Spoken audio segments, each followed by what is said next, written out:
So we are now recording. This is a virtual meeting of Newtown Township for the Planning Commission. We've been doing virtual meetings in the township now for a little over a year. I will mention that we've been doing public comment the same way during that time, and we will do public comment the same way this afternoon. You may make public comment by dropping it off in the blue drop box that's in the main entrance to the building. That main entrance is the library entrance that most people know. The blue drop box is at the bottom of the stairs before you go up into that entrance. And we have checked that box. And as of right now, I believe we have no public comment. You may raise your hand during the meeting. And when you raise your hand as an attendee, we will recognize you. You can do that through your computer screen and or through the phone. The phone has the capability through certain key functions. If you raise your hand, we'll recognize you. If by chance you have difficulty raising your hand or one through the phone or by the screen, you can send a note to publiccomment@newtowntownship.org, publiccomment@newtowntownship.org, and public comment is all one word. Make sure if you're wanting to speak, that you let us know your name and that your screen name, as well as your address so we can recognize you. If by chance that you just want to make the public comment by sending a written comment, you can also do that at publiccomment@newtowntownship.org. With that in mind, I will turn the meeting, I guess, over to you, Kurt, until you at least get down to the making a new chair. You've been the chair, so you can go through the process of getting us to that point. Okay, can you call roll, Steve? Can I call roll? I can do that. Hold on one second. Kurt, you're here, right? Yes. Mr. Winterhalter? I am here. Thank you, Steve. Mr. Evans? Here. Mr. Smith? Here. Ms. Bork? Here. And let's see, who else is on? Oh, yes, Mr. Guy? Here. And I believe that Claire is not on, looking at my list. I think that's everyone. Yep. Thank you. And then we'll do a moment of silence.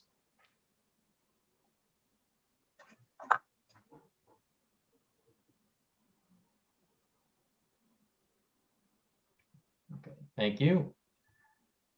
Do any members have any comments on the agenda? Okay, so we have not met this year, so we'll be doing our reorganization and our election of officers.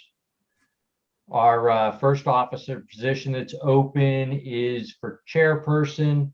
Are there any nominations? I nominate Kurt to continue being our chairman. Second. Any others? I second Kurt. So, all in favor say aye. Aye. Aye. Opposed? Thank you all. The next position is vice chairperson. I'll make a nomination of Shimon for that. Second. Any others? All in favor of Shimon for vice chairperson? Say aye. Aye. Aye. All opposed? Thank you. Thank you. And secretary, do we have a nomination for secretary? Claire? Second. That happened to Len. Remember that, Kurt? Do we have any other nominations? All in favor of Claire for secretary, say aye. Aye. Aye. All opposed? We have good news for Claire when she comes back. Add that to the resume. Absolutely.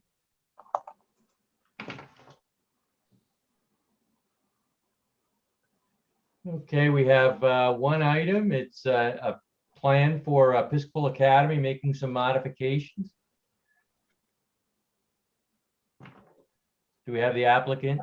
I'm in the process of promoting them right now.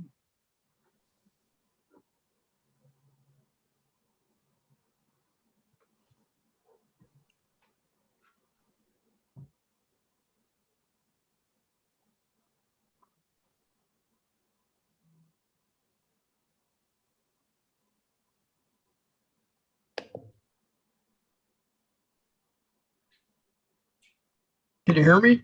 Yes, we can hear you. Are we ready to proceed? Yes, I'm ready. Okay. Good afternoon, I guess. I'm Don Petrosa, representing the applicant Episcopal Academy with respect to a minor land development and conditional use application.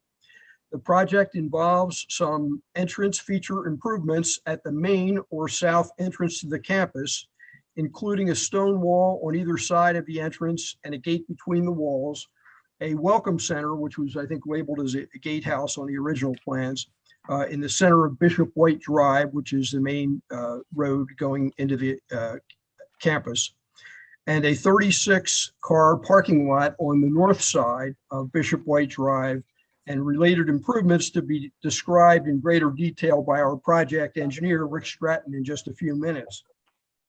There's a need for additional parking, particularly when there are multiple athletic events taking place simultaneously. The entrance features will improve, as I think you'll see, the aesthetics, and also will help to improve security on the campus. The proposed parking area extends slightly into an area of steep slopes. So we amended our original application to include a request for conditional use approval for the accessory use or for the parking structure in an area of steep slopes. We will still comply with the steep slope regulations with regard to percentage of allowable steep slope disturbance. 15% steep slope disturbance is allowed. We're going from 12.21% to 12.95%. And the area of the disturbance of steep slopes is something, just doing the math, it's 0.05% of the campus. So it's a tiny fraction of the campus. We're seeking the Planning Commission's recommendation of approval for the land development and conditional use application. And one of the issues for us is that it's very important that we get the work done while over the summer while school is not in session, because it's at the main entrance to the campus. And we're hoping to be able to get your recommendation this evening so that we could go to the Board of Supervisors meeting on May 24th. As you know, that conditional use approval requires public notice of the hearing 2 successive weeks, and the last notice can't be published less than 7 days before the hearing. So it is still possible to get it advertised for the May 24th meeting. We can no longer meet the May 10th meeting, but if we can make the May 24th meeting, that would be good. Representing Episcopal Academy with me this afternoon are Mark Notaro, who is the Chief Operating Officer of Episcopal Academy, Jeffrey Gaunt, G-A-U-N-T, of the SLAM Collaborative, we're project architects, and Rick Stratton of Chester Valley Engineers, the project engineer. Rick Stratton will review the plans for the project, and Jeffrey Gaunt will review some images of the entrance features and the welcome center, so you can see what they are intended to look like. I would note that the design of the gate between the two stone walls is not finished, and I'm pretty confident that that will change. But we'll show you, what the one design is. I don't think it'll be the final design. With that, I'd like to call on Rick Stratton to review the plans and address any comments in the Township Engineers Review Letter of April 12th, which are other than a will comply or any of those comments that he wishes to comment on. I would indicate one of the comments was related to zoning, and it was that we originally showed 9 by 18 parking spaces where the ordinance still requires 10 by 20. So Rick has already made that revision to the plans to make the parking spaces 10 by 20. And with that, unless the Planning Commission has any questions of me, I'd like to turn it over to Rick Stratton, and then Rick will in turn turn it over to Jeff Gaunt to show you the images. Thanks, Don. My name is Rick Stratton. I'm with Chester Valley Engineers. I am the civil engineer for this project at Episcopal Academy, which Don mentioned is enhancements to the entrance to the site. And it's really a welcome center for people arriving to the campus. So the site consists of academic buildings, assembly buildings, facilities. There's residence for staff, and there's athletic fields and parking lots. And access to the site is from 252. There's 2 different access points onto the campus. What I will refer to as the north entrance and the south entrance. This project is focused on the southern entrance to the site. And this project proposes entryway improvements right at the intersection of 252. As you come onto the site, there's going to be some walls and a gate there. And then as you move into the site along Bishop White Drive, there will be a welcome center building, which will be staffed during sort of peak arrival hours for the campus. When students and faculty are arriving onto campus, that building will be staffed, and there will be a person there, letting people in, and there will be a gate operating. And during non-peak hours, the gates will, probably be closed. But I think that the idea is what we've learned, or what the campus has learned during COVID. Security for the campus is very important. So that this project achieves that with the gatehouse there. For folks who are rejected, they will be given the opportunity to turn left into one of the existing parking lots, turn around, and then exit the campus, as the cursor is showing there. So they will take that route. The project also proposes 36 new parking spots, and this provides additional parking during those peak times when there's several athletic events going on. What Episcopal has found is that during those busy times, parents and visitors who come to those events have to park pretty far away and walk quite a distance to get to the athletic fields. 36 additional parking spaces will make that a lot easier for the people who want to come and enjoy the events. And so as part of this project, there is the Welcome Center house, there's the parking improvements, and then there's the gate and the entrance improvements up by 252. We are proposing landscaping improvements as well, and lighting as well for the parking lot. So we did receive a review letter from Stantec on April 12th. And I'm just gonna, actually, before I get into that review letter, I do want to turn it over to the architects, who will kind of show some of the schematic views of the building, and kind of see some of those enhancements in a 3-dimensional view, so you can kind of get a feel for what the improvements will entail. So I'm going to turn it over to Jeff, and when Jeff's done, I'm going to go through the review letter and address some of the comments in particular that we just want to go over with you tonight or this afternoon. 1 second, Steve, do you have a copy of the review letter? It wasn't in the packet, or at least I missed it. I don't know. I tabbed through the 90-page PDF, I did not find it. So I just wondered if we have a copy we can put up. I can email it to you guys if we need to do that. If you'll send it over to me, I'll put it up on the screen. Okay. I also have it if you want to give me permission to share screen, but either way. That's fine too, either way. Okay. Do you want to do the renderings first? Yes, please.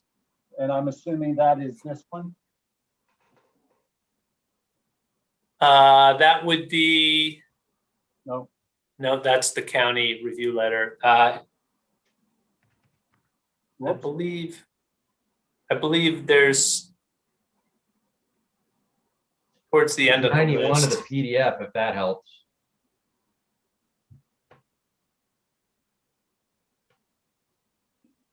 That's it. Well, hi, my name is Jeff Gaunt. I'm an architect with the SLAM Collaborative Architecture firm. We are from Hartford, Connecticut. And before I start, I think if it's okay with the committee, I believe that Mark Notaro from Episcopal Academy, who is the Chief Operating Officer and was introduced previously, he just had a couple of comments to make, just to clarify something very quickly, if that's okay. Thanks, Jeff. I just wanted to clarify very quickly, it's Mark Notaro from Episcopal Academy here. The staffing that Rick was referring to, we will be, just so it's clear to everyone on the commission, our plan is to staff it during normal school hours, but during the peak arrival times in the morning, we will not be stopping cars coming in, so we won't be backing traffic up. That would be kind of akin to what we're doing now, which is, you know, the morning rush and the afternoon pickup will be, that will be free passage for all visitors to campus. But once the kids and the faculty and staff are on campus, we'll then man the gate. In addition, there will be times after hours overnight that the gates will be closed, but there also will be some times potentially where the gate may not be staffed on a weekend, very light usage. So those are kind of the way we're looking at the hours there. The other thing I wanted to clarify is the additional parking. We not only want to provide convenient access to parking, but as some of you probably have seen on busy game days, we have parents and visiting fans parking along 252 and along the farm access road during the game. So we'd like to take all that traffic off of 252 and off the access road and provide a safe spot on campus for it. Thank you. Yes, thank you, Mark. So I wanted to just show a few images that help to kind of give you a sense of what we're proposing, both at the main entry as well as with the Welcome Center. So as Rick Stratton mentioned, this is the southern entry, which is effectively the main entry to Episcopal Academy School.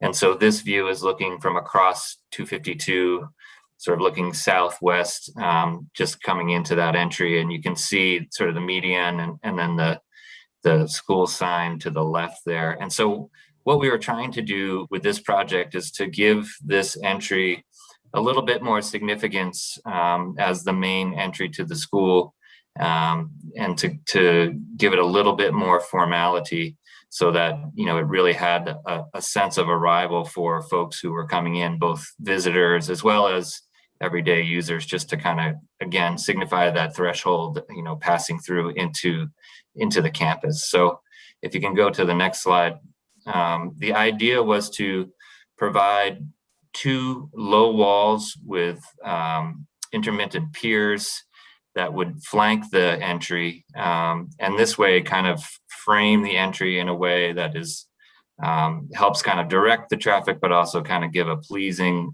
sense of arrival. We'd be able to pick up the signage that was previously there on the wall with some lettering. You'll see, I think, in the final package that has moved more towards a sort of a cast stone insert versus the pin letters that are there. But the idea is the same, that we can give some signage to the walls, or put them on the walls. So it really just enhances this whole sense of arrival for the campus. The idea for the materials is that we would use the local stone, the Wissahickon schist, which is also prevalent on the Episcopal Academy campus already, and kind of bring that out right to the front so that, you know, as you're arriving, you get a sense for that natural material, and it just kind of cleans things up that way. So if you could go to the next slide, you can get a little bit closer in just to kind of see some of the detail of that stone, and the capstone would be a cast stone. And then as you kind of get closer to the gate, there's the piers jump up a little bit in height just to accommodate the gates and the hinges for the gates. Now, it was mentioned already that these gates are sort of evolving in design. Really, the biggest difference, it'll still be a metal gate and it'll still be automatically operated.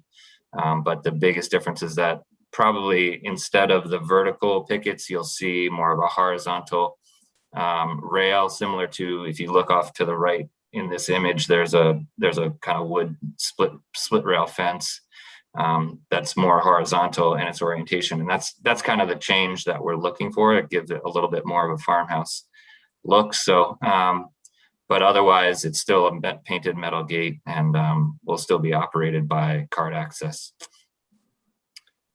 So you can go to the next slide. That's really the kind of gives you a sense of the arrival as you pass through those gates. And again, those gates will be open during school, you know, when the school is operational, and really is just meant to be closed when the school is closed. So as you pass through the gates and you go down Bishop White Drive, you're greeted by this welcome center. And it's really, it's just a small enclosed building so that they can provide some enclosure for the folks that are operating the welcome center. And it's really an opportunity for folks who are arriving on campus to be greeted, kind of get a sense of where they're going, and then kind of be directed in that way. As well as, you know, on big days, they're able to put some folks out, you know, head of school or other folks who might want to come out and just do some greeting. There's a spot for them to stand under a covered sort of porch area, if you will. So the welcome center itself is meant for 2 people. You can see in the plan on the left that there's someone who's sort of looking out towards 252, as well as somebody who's looking in the opposite direction towards campus. And that way they can deal with both directions of travel. The building itself is about 8 feet by 12 feet, so it's pretty small. And the eave is about 9 feet high. We're trying to pick up again on the materials of the campus. So, you know, the base of the welcome center is a Wissahickon schist with, again, a cast stone sill, and then some painted fiber cement trim, and then a metal roof, standing seam metal roof. So it fits in nicely with the campus. It's a pretty diminutive building. It occupies a small footprint, but does a lot for the school in terms of, you know, just being able to kind of greet new visitors, as well as kind of keep an eye on who's coming and going. The next slide gives you just a sense of, you know, that same building, but from just kind of an aerial view. So it's a very functional building for the campus, and allows them to do a lot of things in terms of greeting, and also keeping check on who's coming and going. So if there's any specific questions about materials or size of the building, I'd be happy to answer those. Thank you. And so I think I'll turn it back to Rick Stratton at this point, and he can get into a little bit more detail in terms of the letter and to the site. Yeah, so we received, as I was mentioning, we received a review letter from Stantec on April 12th, and we are in the process of revising the plans to address those comments. All comments are, will comply. But I'd like to touch on a few of those. Okay, I see the letter now. Great. I would like to touch on a few of those and sort of explain how we will comply with some of these comments. I do want to point out that there were a couple of waivers being requested here. One being that we want to combine the preliminary final land development process. pretty typical waiver.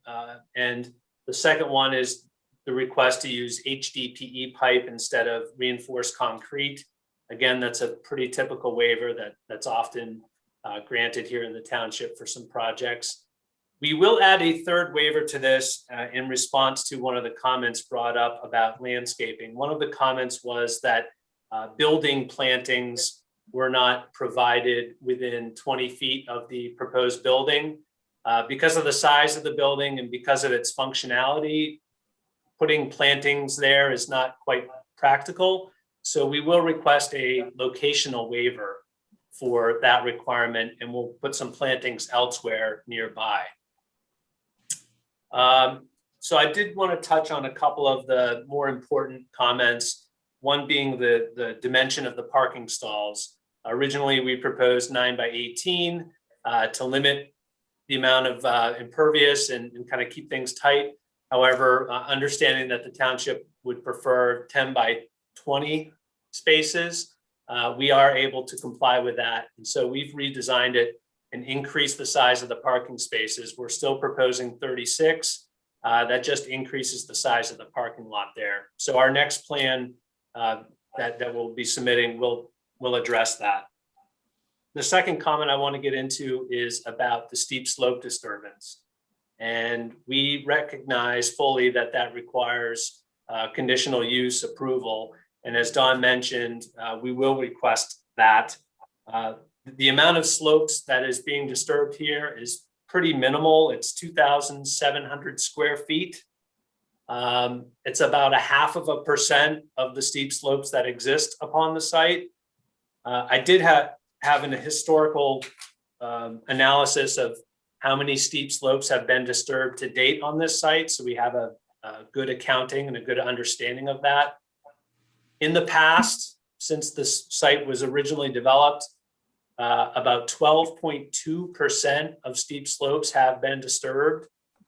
With the extra 0.5% here, we're somewhere around 12.7, 12.8% total, where 15% is allowed.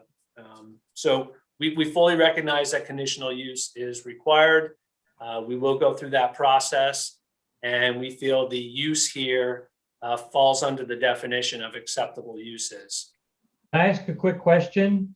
Yes. I'm looking at your main plan. Page 37 on the PDF. Not sure that helps too much. Where are the steep slopes you're disturbing?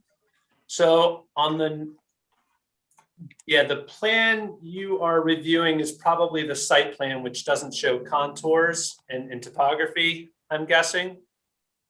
One of the other sheets in the set does show topography, and there's a shaded hatch used to designate the steep slopes that exist. And as I wait for that plan to populate here, if you scroll up a couple of sheets to either the proposed grading plan. Yeah, Stephen, you need to open, I think there's on the agenda, there's a grading plan that's separated out. It's The second from the bottom. bottom, yeah. Yes, that one right there. Great. So if you zoom into the parking lot, the shaded area are steep slopes, and these are naturally occurring steep slopes. It's our understanding that these were not man-made. These were here before the site was built. And so you can see along the north edge of the parking lot, some of those steep slopes are being disturbed here by the grading, by the new parking lot.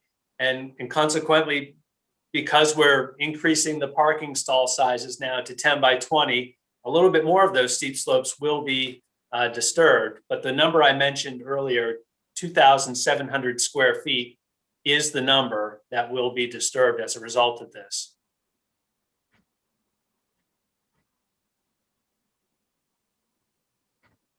Okay, yeah, that's fine. So, so the other item I did want to touch on here is stormwater. Understanding that that's pretty important to the township and residents, we do want to address this comment. What Episcopal does currently is there is a stormwater basin south of this proposed parking lot. It's been there. It collects runoff from the access drive. And it will collect runoff from this new parking lot. And we are generating a little bit of extra runoff because we're converting this from a grass area to paving. We are contributing a little bit more runoff to this basin as a result of this project. But what Episcopal does now, voluntarily really, is they use stormwater to irrigate their athletic fields. So there's a pump system here which takes water out of the stormwater basin and uses it and pumps it out to various hoses and irrigation spots where they use that to irrigate the athletic fields. And it's a green approach to stormwater. It's a very good thing. It mimics what nature has done before this site was developed. Is the stormwater is absorbed back into the groundwater rather than running off site. So voluntarily, Episcopal already manages stormwater pretty effectively here.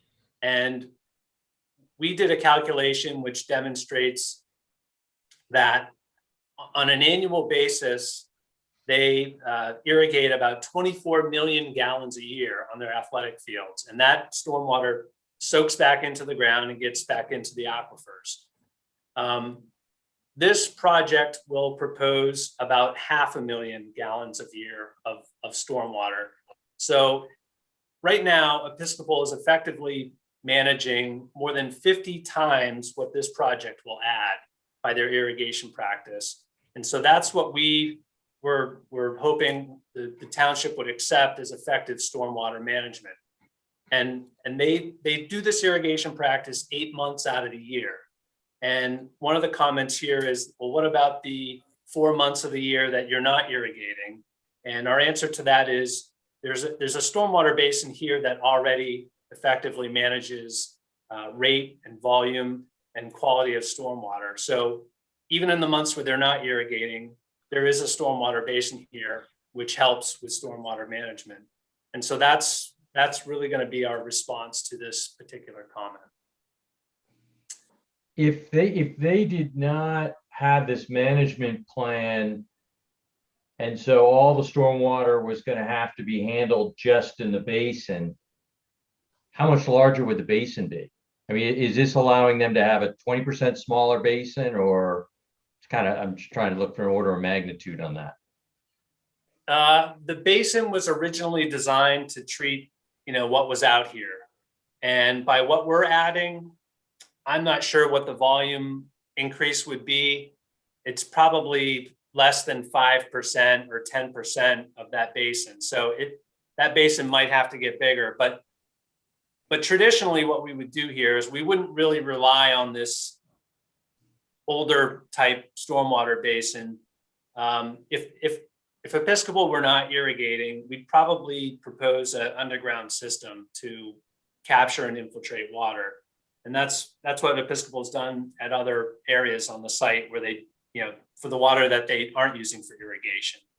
But we really feel like this irrigation practice is, it's forward thinking. We want to encourage it, so that's really what we're leaning on. I have a question here. If there is a basin there which is used for irrigation, that's very nice. On the other hand, you are creating a certain additional new area of impervious surface, which generates stormwater runoff. So there is a local impact of additional runoff, which somehow you need to handle in one way or another, which is not related to the irrigation process. First of all, what is the total impervious total disturbed area that you are creating in this project? Total disturbed or total impervious? Disturbed. It's just under 1 acre. Under 1 acre, all right. And most of it is, I assume, impervious, right? That's a parking lot, right? most of it, however, you do see some proposed grading that exists along the edges of parking.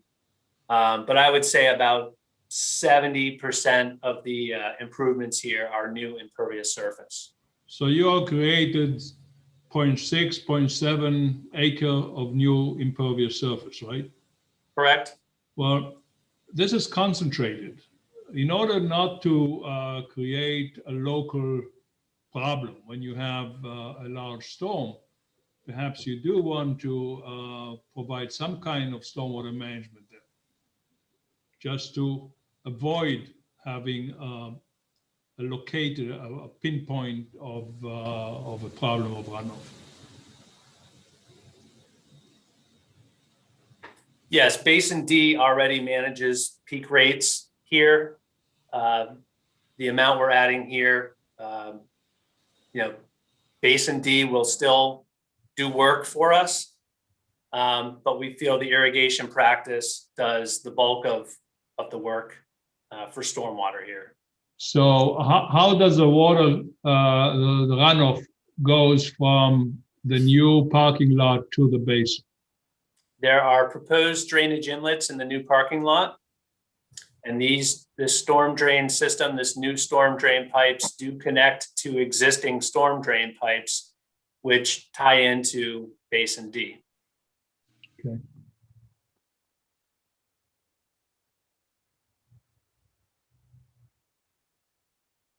Thank you.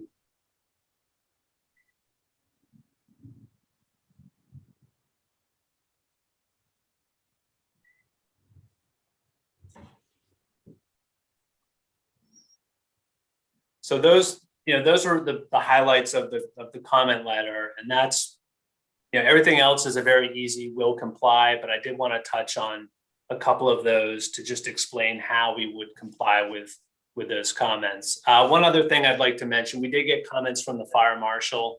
The most important one I'd like to note there is Knox box will be provided here so that emergency services will have access to open a closed gate if it happens to be closed when there is an emergency.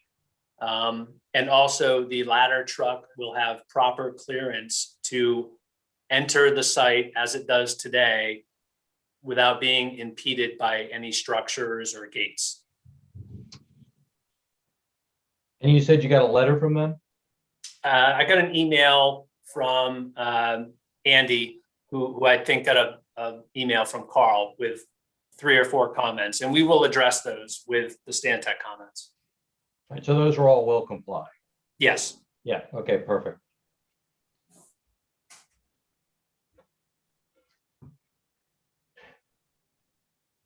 Any other questions? Yeah, I have a question regarding the sidewalk. I know there was a note in the county letter about it. Just can you go over sort of the flow of expected pedestrian traffic along that sidewalk? Because it dead ends in the new parking lot. And I'm just wondering, is that so anyone going along that walk is going to be spilling out into that parking lot or crossing the road to go down to other athletic fields? Is that correct? Yeah, that's correct. There is an existing walkway there now. Because this project widens the entryway or the entry drive, Bishop White Drive, into the site, that sidewalk has to kind of move with it. So as the curb gets, pushed northward, so does that new sidewalk. And so pedestrians will be afforded the exact same access they are today.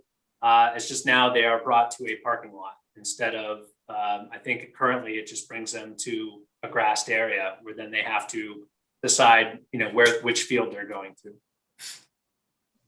Okay, so that really has this parking lot just exclusively for the fields. There's going to be nobody sort of crossing through that parking lot.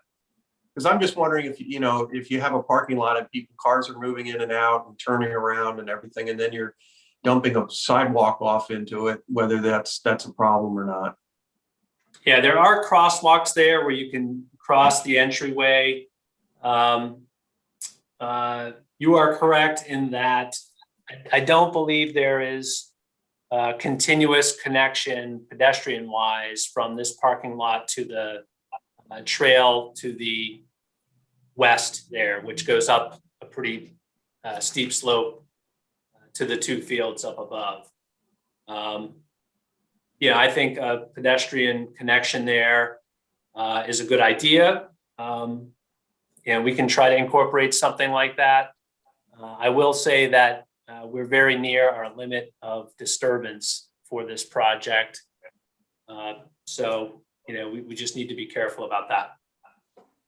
And also, from my understanding, there's no median between the sidewalk and the curbing of the road. That's correct. So is that something you guys have thought about, or because that was in the letter from the county? Yeah, we see that. We got that feedback from the County Planning Commission, and the grass strip in between the pedestrian walkway and the curb is sometimes difficult to maintain. However, we will consider that comment. I hesitate to include it because we'd probably take out a couple of more trees in that area in order to shift that sidewalk to the north anymore. If you look at the existing trees that are north of the Welcome Center building along the proposed sidewalk there, they're very close to the sidewalk already. And so if we were to provide a median of grass in between the sidewalk and the curb, we'd probably take out a couple more of those existing trees. So we're really trying to tighten the limit of disturbance here. So that's why the sidewalk is directly adjacent to the curb. Okay, thank you.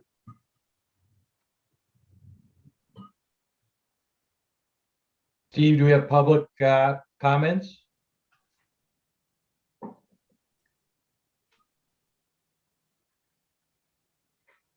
Don't see any hands raised. Just one second. I want to touch on that stormwater again, because we have other facilities in the township that have, the wet ponds and basins that they use for irrigation. And they're still demonstrating a rate and a volume compliance. In the event of some sort of a failure, in the event of, you have the 4 months where you're not irrigating, the basin still has to be able to control that volume, all times of the year, and that rate all times of the year. We certainly encourage the reuse practice, but still, require the demonstration of the compliance. And I know you did provide some, irrigation information in the report. Are you going to be asking for a waiver to not demonstrate that compliance, or what's for like rate control? So for Basin D, we are going to submit calculations showing volume and rate analysis for what's going through D. Okay. And that it doesn't, that will analyze the condition, assuming there's no irrigation going on. Okay.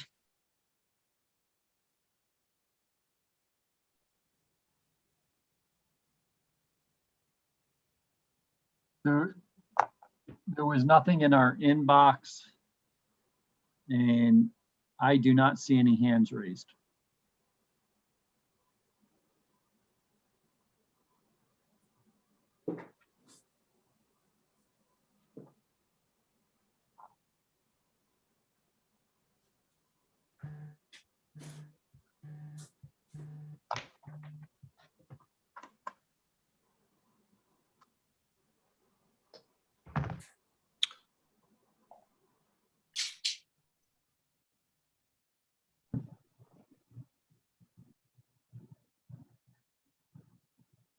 In the meantime, any other members or Giovanna have any questions?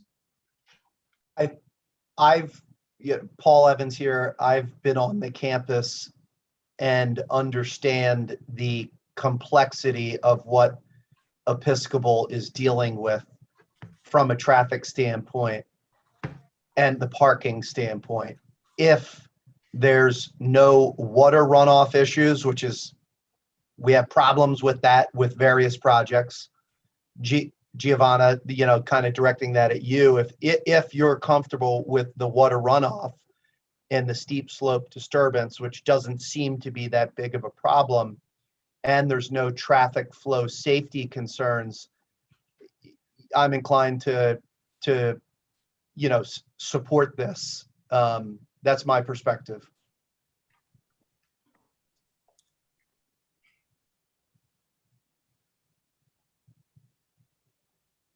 I would agree with Paul on those comments. I mean, they do take good care of the campus. I mean, I do take some comfort that if, the detention basin D were a problem, in all likelihood, they would address it. It's right next to their road. Again, I'm not saying that we can rely heavily on it, but I do take some comfort that they do take good care of their campus.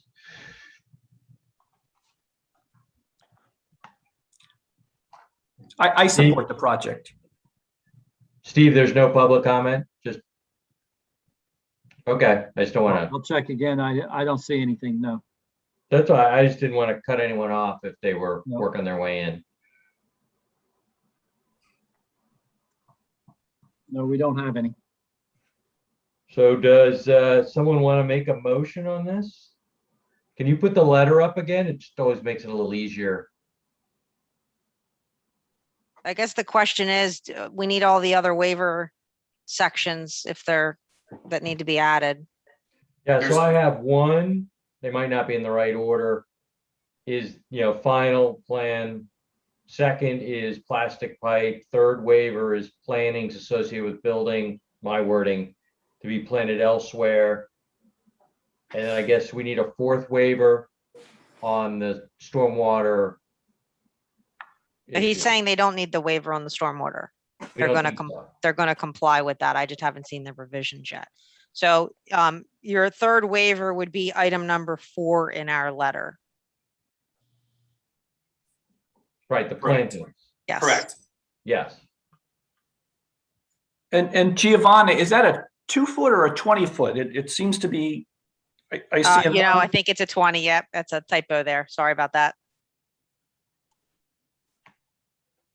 And they were just asking for a waiver of that to move the planting somewhere else. Correct. Yeah, they're gonna put them around the parking lot area, I think is where the majority of the plantings are gonna be. Yes. Okay.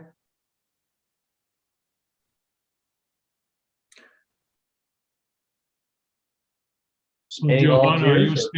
are you still going to review the calculations for stormwater to make sure there is no? Absolutely. conflict? Yeah, when they resubmit, we'll review everything. And then I guess at that point, if there are any issues, we'll try to work through it with them and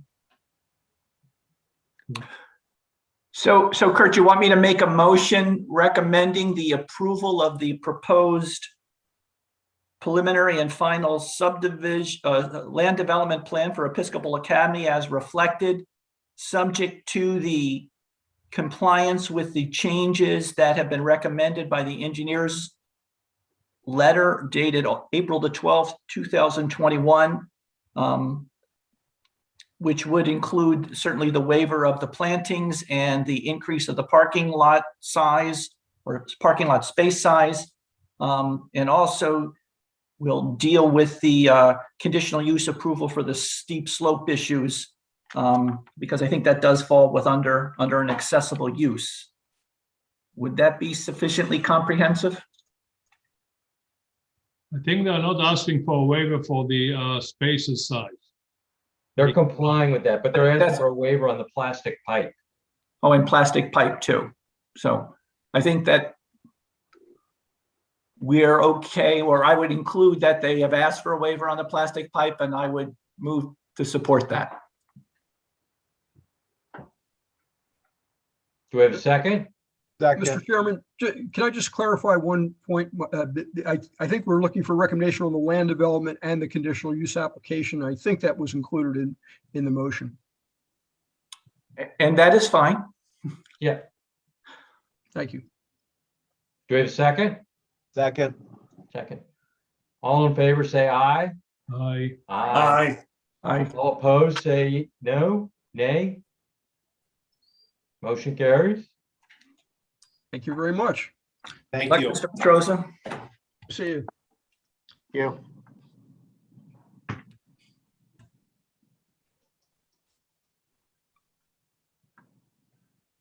So next, additional business, do we think we'll have a meeting next month, Steve? Are we perking up a little?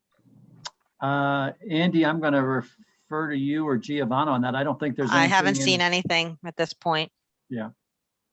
But I mean, I think there's a couple more days if something does. I think we have another few days before they can formally submit.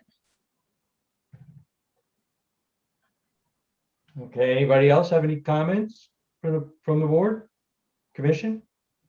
Good to go. Good to see everyone. Yeah. Do we have a motion to adjourn? I'll move to adjourn. Is there a second? Second. All in favor, say aye. Aye. Aye. Hi, Well, thanks for coming, everybody. All right. thank you. Good seeing you all. Take care. You too. Take care, everybody. Good seeing everyone. Aye. Congratulations to new chairman, vice chairman, or old vice chairman, new vice chairman. And Keep up the good work. don't forget Claire. Oh, And yeah. Claire. And Claire. Thanks, Thank you, everyone. Take care.